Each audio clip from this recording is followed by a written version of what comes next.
Ragazzi, volevo condividere con voi questa idea che mi è venuta guardando vari video su internet su come pescano cefali, ma non solo, perché col pane si pescano un sacco di cose.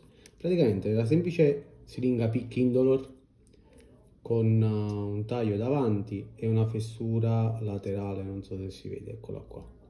Praticamente si può prendere un bel pezzetto di pane così, si può anche premere un po' così lo si schiaccia leggermente, così lo si rifinisce, viene un bel pezzo tondo, allargando qui praticamente c'è anche un attimo solo, lo prendo, la fessura, faccio vedere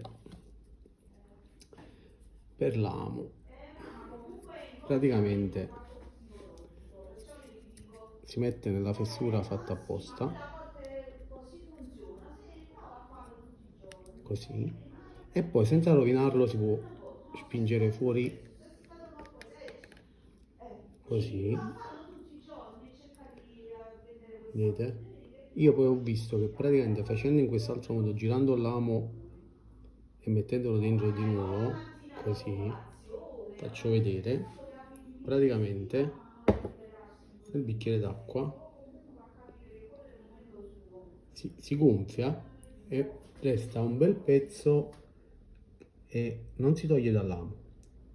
Vedete, anche facendo così.